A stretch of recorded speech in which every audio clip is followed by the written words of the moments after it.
हा भाऊ या समदे या. जसं की मी म्हटलं होतं की मंगेशजींच्या सुटक्याच्या खुशीत समद्यांचं जेवण माझ्याकडनं असेल तर बस जेवण अगदी तयार झालंय बघा. हा आणि जवळ जेवण वगैरे समजा होईल आम्ही नाच गाणं करू.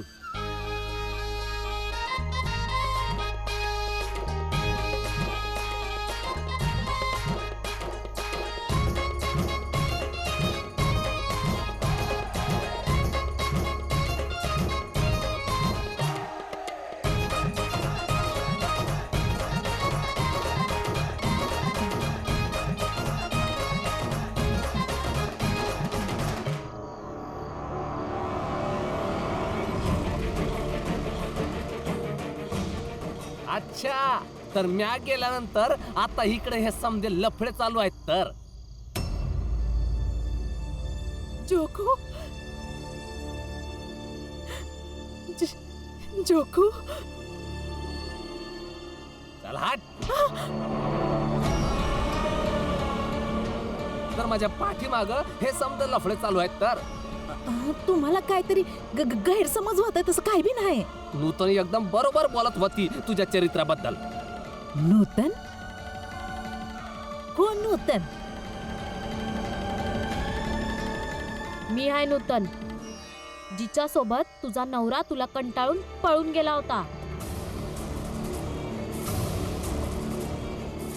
अच्छा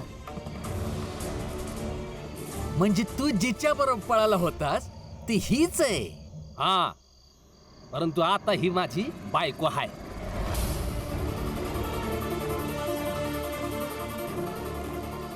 काय पत्नी? लगीन माझ्या संग केलंयस तर पत्नी ही कशी काय झाली? तर काय हिच्या संग बी लगीन केलंय म्या. काका हे असं कसं करू शकता तुम्ही? ए तू कोण आहेस हे समजा विचारणारा? मी हा तुमची पत्नी आहे. मी विचारते तुम्हाला की तुम्ही असं काहून केलं? अरे काऊन केला? अरे माझी मर्जी करून राहिलो. हे चित्र नाहीये काय तुमची मर्जी? स्वतः लग्न करून आले आणि स्वतःच्या बायकोनी कुणाचा तरी आधार घेतला तर वाईट वाटलं. ए रमा तू जास्त नगच बोलू. हा म्या मर्द हाय, म्या काय बी करू शकाल. जोकू अरे असं कसं बोलतोयस? तू मर्द आहेस तर काय पर करशील. विषय हा आहे की तुम्ही सगळे चाळवाले आहात कोण आम्हाला प्रश्न विचारणारे. यो बघा तुम्ही मला सोडून पळून गेला. मी समध्या चुका माफ करल, समजा इसरून जाईल. तर या वयाला सांगा की इथनं जा, आपल्या मधनं हिला बाजूला करा. ही कुठेच जाणार नाही आहे. ही इथंच राहणार, आपल्या समद्यांच्या सोबत राहणार, माझ्या सोबत चाळीमध्येच राहणार. अशी कशी राहील काका? एक पत्नी असताना तुम्ही दुसरं लग्न करूच कसं शकता? ए तू कोण आहेस हे समजा विचारणारा? आणि तू थांबवणार आम्हाला लगीन करण्यापासून? हा ह्यो आमच्या घरातली गोष्ट आहे, आम्ही आमचं बघून घेऊ. जोखू असं कसं बोलतोयस? आपण समजे चाळीत एक साथ राहतोय तर एकमेकांच्या संगतीचा परिणाम तर दुसऱ्यावर होणारच. आणि हीच गोष्ट जेव्हा म्या समजवतो तुम्हासनी की तुमच्या पोराच्या नाटकाचा असर बी आम्हा चाळवाल्यांवर पडतोय, पण नाही ना तुला समजत ना तुझा पोरगा भीम त्याची नाटकं थांबत. काका तुम्ही जे काही केलंय ते चुकीचं केलंय. तुम्ही यांच्यासोबत इथे नाही राहू शकत आणि यांच्या इथे राहण्याने चाळीतल्या एका स्त्रीच्या मर्यादेला काहीच अर्थ राहत नाही. बाजूला कर या भीमरावला माझ्या नजरेसमोरून आणि जाऊ दे मला आतमध्ये. नाहीतर म्या या नूतन संघ कुठं दुसऱ्या ठिकाणी निघून जाईल, कधी बी वापस येणार नाही. विचार कर. नाही नाही नाही भीम ज्या याला जाऊ दे. पुन्हा जर हे मला सोडून गेले तर कधीच वापस येणार नाही. पण काकी तुम्ही ह्या नाही रोध करायला पाहिजे. हे जे करतायत ते चुकीचं आहे. हो काकू, आणि तुम्ही चुकीच्या गोष्टीला साथ देताय तेही चुकीचं आहे. अरे बराबर चूक जे काय असेल माझ्या नजरेसमोर तर राहतील ना.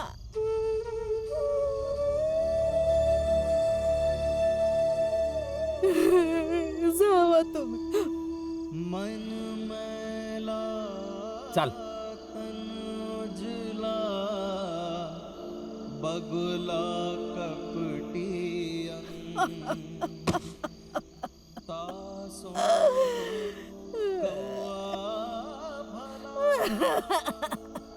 तन मन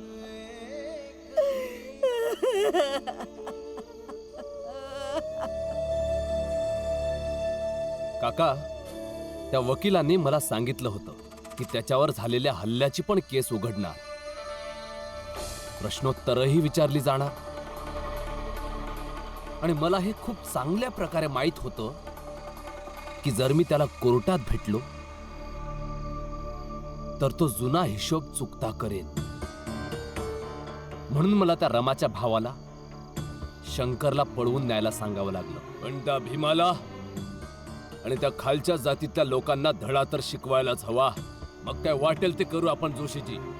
हे बघा, आपण सर्व लोक आपापल्या क्षेत्रामध्ये ताकदवान लोक आहोत. जर भीमाला आणि त्याच्या जातवाल्यांना धडा शिकवायचा आहे ना, तर आपल्या सगळ्यांना एक व्हायला हवं. पण काका, आता हे सगळं इतकं सोपं नाहीये. भीमाशी दोन हात करण्यासाठी आपल्याला सर्व काही प्रयत्न करावे लागतील. साम दाम दंड भेद. ही गोष्ट तर आम्हालाही मान्य आहे की भीमरावमध्ये ती ताकद आहे की तो त्यांच्या जातीच्या लोकांना एकत्र करू शकतो आणि त्यांना आपल्या विरुद्ध फडकवूही शकतो. आणि जर का जास्त वेळासाठी भीमराव त्या लोकांचा केंद्र बनला तर उद्या हीच लोक आपल्या विरुद्ध आपल्या ताकदीचा प्रयोग करतील. यासाठी आपण एकत्र होऊन भीम आणि त्याच्या परिवाराला थांबवायला हवं. तर मग मिळवा हात आणि होऊन जाऊया एक, त्या भीमरावाला उद्ध्वस्त करण्यासाठी. आणि संकल्प करा की आयुष्यभर त्या भीमराव आणि त्याच्या जातीच्या लोकांना धडा शिकवतच राहू.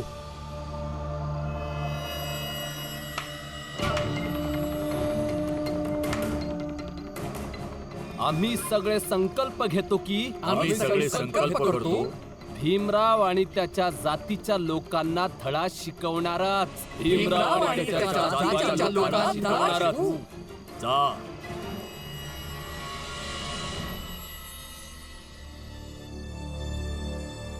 रमा, फुलिया काकू का नाही समजून घेते? अन्यायाची साथ दिल्यामुळे अन्याय हळूहळू खूप शक्तिमान होत जातो. का नाही समजून घेते त्या की जोगू काका त्या बाई बरोबर आपल्या चाळीत राहिले तर ती त्यांच्यापासून लांबच राहील? का घाबरतायत वारंवार की जोगू काका सोडून जातील? बायका नाही समजू शकत आणि फुलिया काकीला तर नाही समजणार. मग चल ना, तू आणि मी जाऊन समजावू त्यांना. तुम्हीच समजून घ्या ना. जोखू काका काही दिवसांसाठी नव्हते तर फुलिया काकीला काय काय ऐकायला लागलं आणि ऐकवलं कोणी? चाळीतल्या त्याच लोकांनी जे त्यांच्या सोबतच राहतात. जर जोखू काका कायमचे गेले ना तर फुलिया काकींना किती किती बोलणी ऐकावी लागतील आणि त्या बोलण्यांमुळं त्या जगू पण शकतील की नाही याचा पण विचार करा. परंतु यासाठी फुलिया काकूला खंबीर व्हायला हवं. एवढं सोपं नाहीये नवऱ्याने सोडलेल्या एका बायकोचं मजबूत होणं.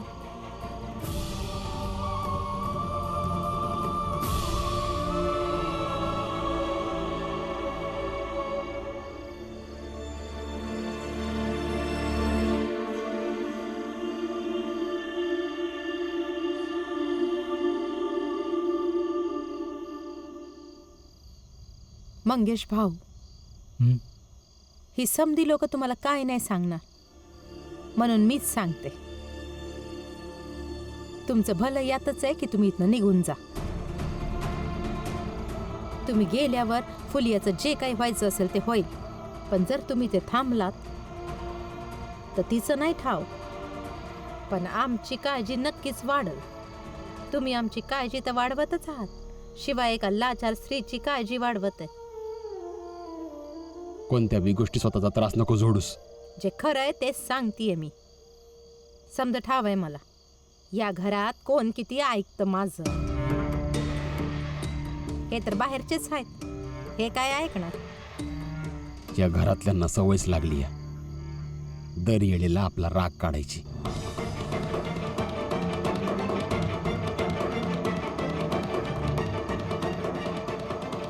ही समधी कपडे ना यावर व्यवस्थित ठेव आणि ही संदूक आहे आणि हे बाकीचे कपडे ना या कपाटामध्ये आणि बाकीचे सामान तू आपल्या परीनं नंतर लावत बस उद्या. ठीक आहे. ठीक आहे.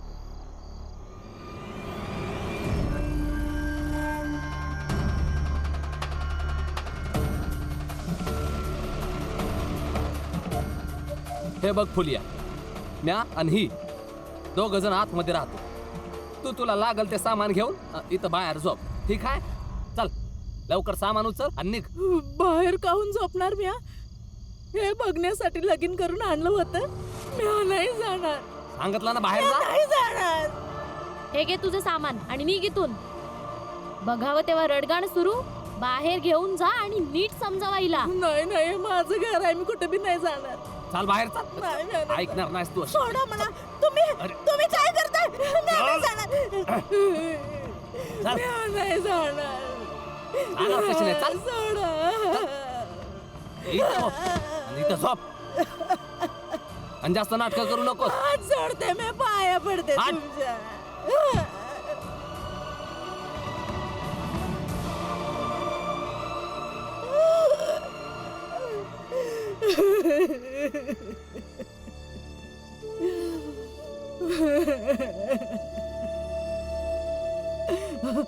काकू रडू नका, मी बोलून नाही येतो. नाही नाही नाही,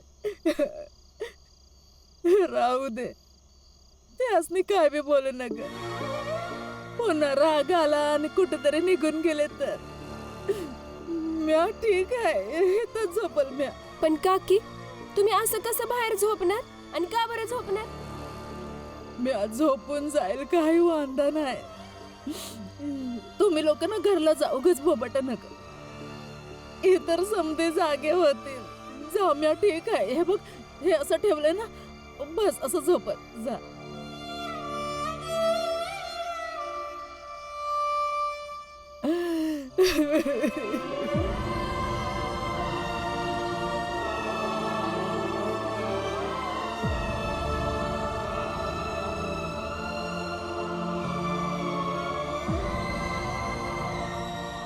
हे सगळं माझ्यामुळेच होत आहे.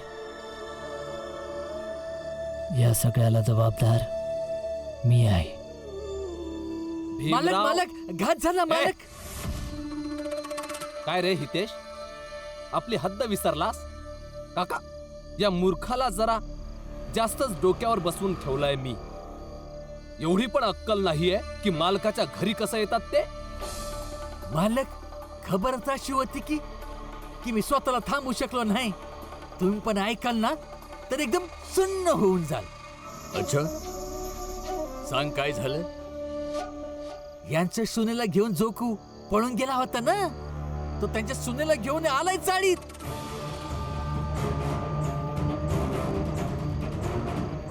हे चांगलं आहे काका. चला चाळी, आजच या खालच्या जातीतल्या लोकांचा सगळा काय जो हिशोब आहे तो चुकता करून टाकू. चला. नाही, जोशीजी आता नाही. या खालच्या जातीच्या लोकांशी असं नादी लागायला नको. विचार करून आरामात ठरवूया की करायचं काय आहे. सोडायचं नाही यांना. या खालच्या जातवाल्यांच्या तर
आपला समाज पुरुषांच्या जीवावर चालतो.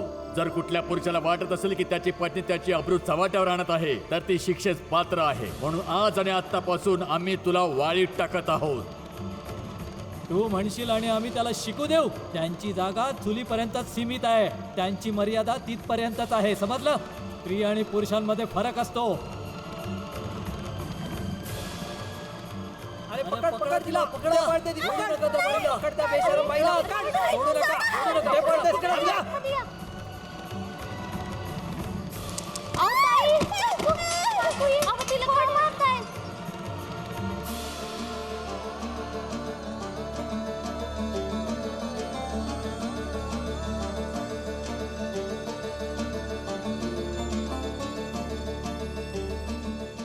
काढून टाकायचे सगळे दागिने. आज नंतर हिला संज्ञा सवरण्याचा काही अधिकार नाहीये.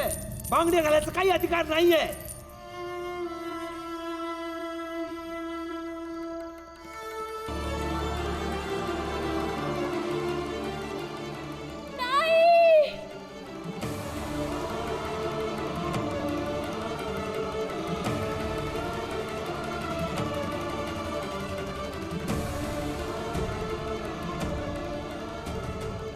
या विधवेची जीभ खूप चालते आहे. या जिभेने हिने पुस्तकाचं वाचन केलंय. हिच्या तोंडात जळता कोळसा टाकला पाहिजे. स्पष्टच सांगतो, मी तुमच्या मुलीला कायमचं सोडून निघून जातोय. तुम्ही ऐका माझं जावई बापू. तुमचे पती मरण पावलेत. तुम्ही विधवेची साडी नेसून तुम्ही दादाच्या अंतिम संस्काराची प्रक्रिया पूर्ण करा. एकदा का मी तुला सोडलं की परत तुला स्वीकारणार नाही. तेव्हा लक्षात ठेवा की पुढची वेळ मंजुळाची येऊ देऊ नका.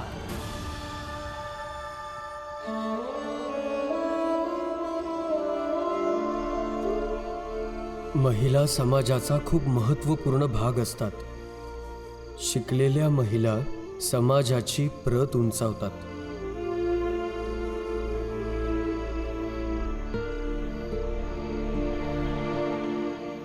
बहते को मत बहन दो, कर गही चहुठा. कहो सुन्यो माने नहीं, शब्द कहो तुइयो.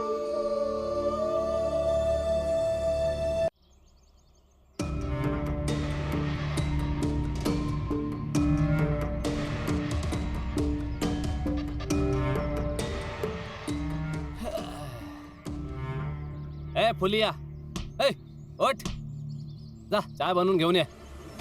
साखर थोडी जास्तच टाक. गोड चहा पिते मी. अरे ऐकलं नाही, उठ. जोखू, किती बदललायस तू.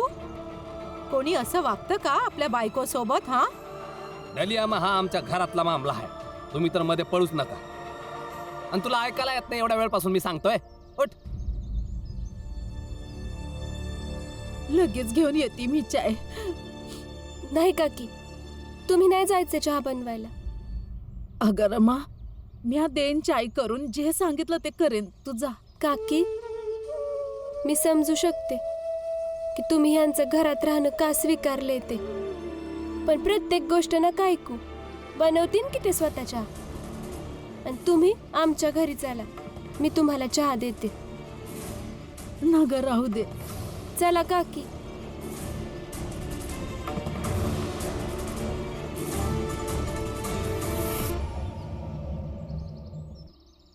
हा, आता तुझ्या घरी तर येतच राहणार.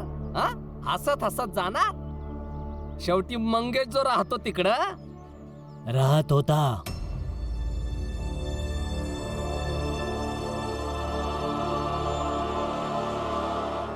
मी जातो ही चाळ सोडून कायमचा साताऱ्याला. आणि जमलं तर आपल्या बायकोशी चांगला वागण्याचा प्रयत्न कर. कारण तुझी बायको खूप चांगली आहे. असं काय? आणि हे तुला कसं माहित की हिला चांगली आहे? हा, एकदा हिच्या चारित्र्याचा प्रश्न आला होता. तेव्हा सगळ्यांसमोर तिने मला थोबाडीत मारली होती. याने सिद्ध होतं की तुझी बायको चारित्र्यवान आहे. अरे ते तर तुला मुद्दामून मारला असेल ती ना, हे दावायला की ही लय मोठी सती सावित्री आहे. पर एक गोष्ट हाय, माणूस लय झाक पद्धतीनं फसवतोय. जेव्हा समदा खेळ खल्लास झाला तेव्हा असं म्हणतोय की मी आता जातो. फुलिया, अरे तू तर याला नाही सांगितलंस की माझा धनी आता आलाय वापस, तर तू जाऊ शकतोस. नाही,